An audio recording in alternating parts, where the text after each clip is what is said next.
Oof. Yeah. It's a little long. Okay, anyway.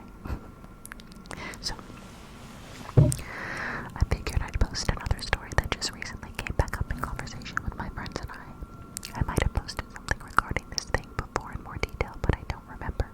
If I have, I'll link the post somewhere. If not, I'll have to tell that story another time. For context, when I was little, my family lived in a 2-room apartment with 2 bathrooms, one in the master bedroom and one in the hallway, a kitchen and a living room. There was also a balcony that had those long, flexible, sliding blinds that hang down vertically from their track. My bedroom was just across from the guest/hallway bathroom. My parents' room was at the end of the hallway, and on the other end was the kitchen, which was on the right-hand side, facing toward the master bedroom. On the left side, there was a small space for a table, and behind the table was the sliding balcony door. The living room occupied the rest of that space. The layout of this apartment is important to this part of the story, so please keep it in mind. I spent the first 3 years of my life in that apartment, and during that time, my parents claimed to have witnessed things moving on their own, things they'd just put down on the center of tables, rolling or sliding off of the flat surfaces, or the vertical blinds falling off of the track without any kind of influence. The most chilling thing from that time that my parents have both told me was that I had an imaginary friend who I'd named Elmo. Elmo was extremely tall, tall enough that his back would be against the wall, and all red. According to my dad, I would often talk to myself. When asked who I was talking to, I would reply, stating that I was talking to this imaginary friend. When things were put in the wrong places, I'd say Elmo did it. If things fell off the table, Elmo did it. If the TV was left on at night, Elmo did it. Despite these creepy occurrences, nobody really batted an eye until the same year we left that apartment. I remember vivid nightmares and sleep paralysis episodes I had at a very young age, and a distinct fear of the bathroom across the hall from my room. My little brother also would refuse to use that bathroom alone, even in the daytime. Our guess is he saw something in there like I had in my own room at the same age. By the end of that year, my parents had decided it was best for us to move. My father even admitted to having the home blessed before we moved out, which is saying a lot since he's normally not superstitious or a paranormal believer. He holds the same belief I do, where we don't believe in the paranormal unless it shows itself to us. Oh, first mistake right there. The fact that my father felt the need to have the apartment blessed before we moved out really makes me wonder what was there to influence that decision. Oh, I'm so sorry, I keep hitting the mic. Now that the major context is out the way, here's the part that came up recently. I was babysitting my youngest brother at my grandma's house. My dad's a single parent now, and so he often needs breaks from watching my youngest brother to take important meeting calls, so either myself or my grandma will take on that role. At the time, he was either 4 or 5. He's on the autism spectrum, and as a result, especially back then, he had a hard time communicating in full sentences. He still was and is able to get his points across with somewhat fuller sentences, but at the time, he would only say 1 or 2 words at most. This particular day, I was entirely alone, watching him until my grandma got there to take over.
hallucination, babe. No.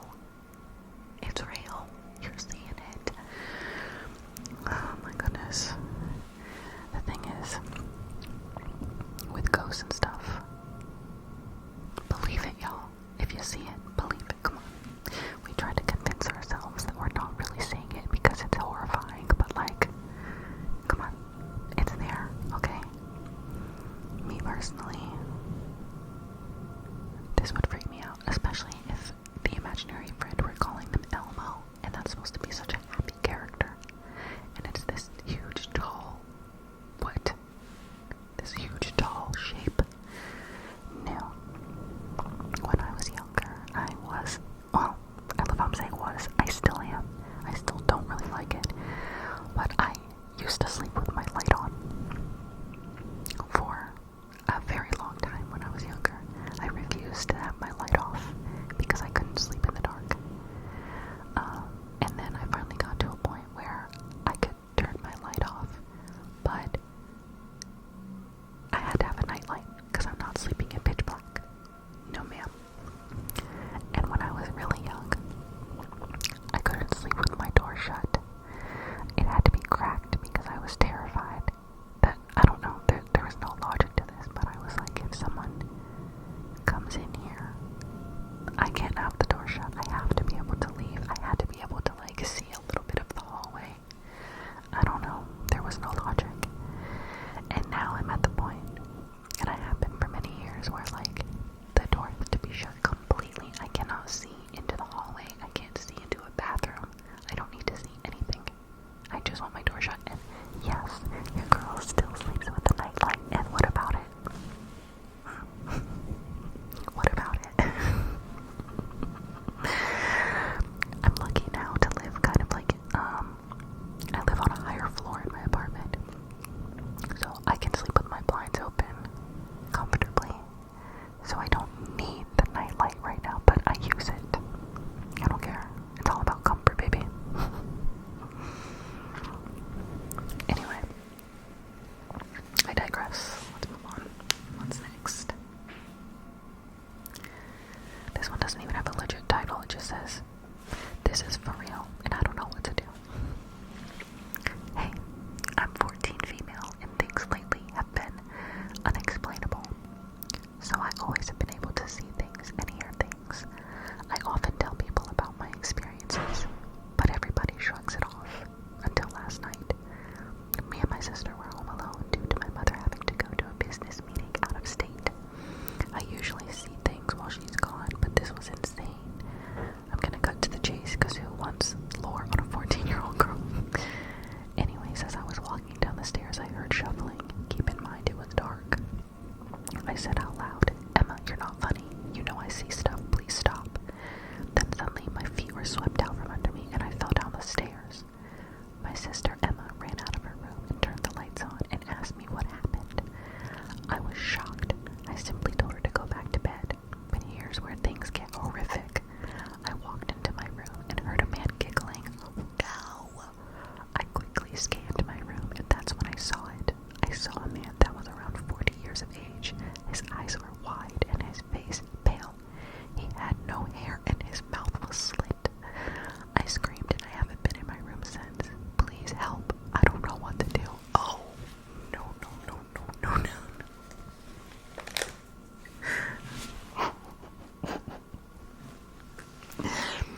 Giggling. No. I think laughing is one of the creepiest things you could hear. In that type of setting, like in an eerie setting when it's dark. It's at night, it's like dead silent and you just hear a giggle. Oof. Please. Never give me that. Fun fact about me, it's not really a fun fact.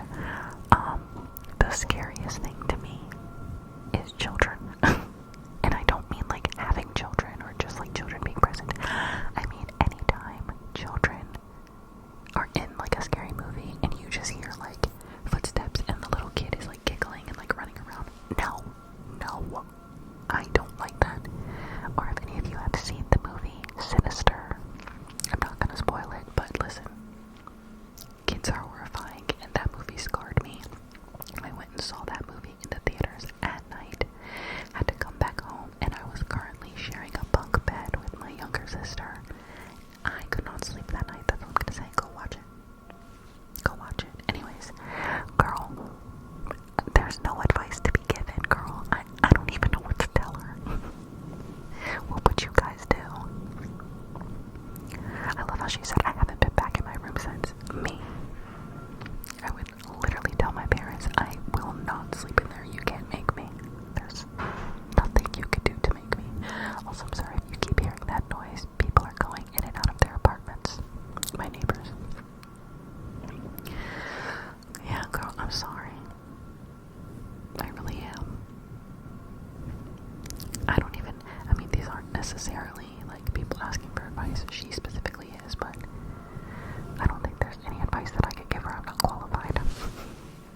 office were up on my landing in front of my door, which I'd assumed was for the palmetto bug I reported, but I didn't understand why it took all three of them. I walked up the stairs and they asked me when the last time I'd seen Eddie was.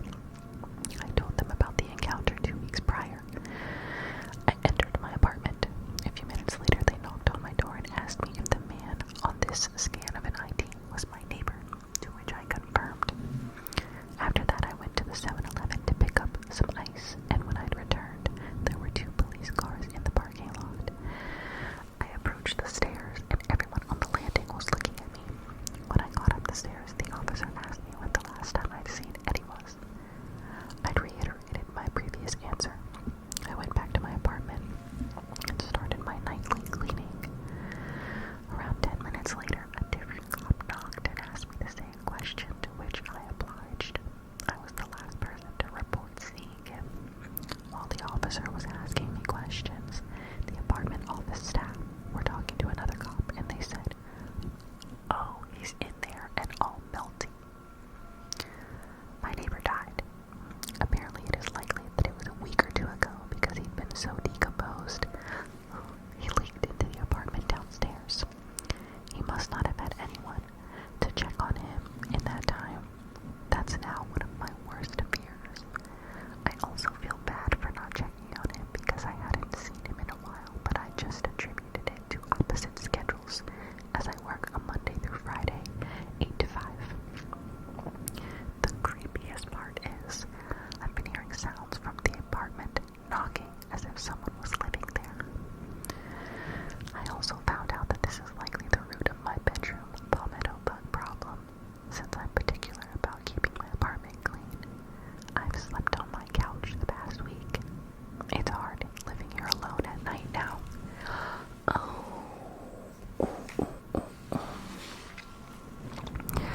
That one's kind of hard because, well, it is. It's hard because a lot of people aren't really close to their neighbors. Like, you might have a few chance encounters, but I don't think there's anything that would make you be like, I haven't talked to them in a little while. Let me go knock on the door and check on them, you know? But I'm kind of wondering, I guess she really was seeing him in the beginning, right? And then he died.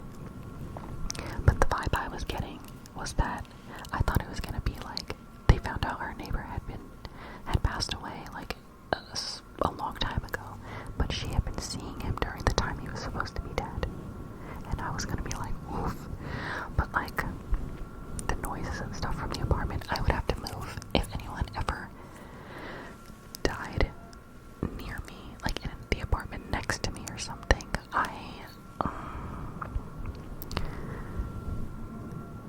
Not even that it's terrifying, but it's just so heavy on your heart that someone died there, and the fact that he was laying there for a little while and nobody had checked on him. No family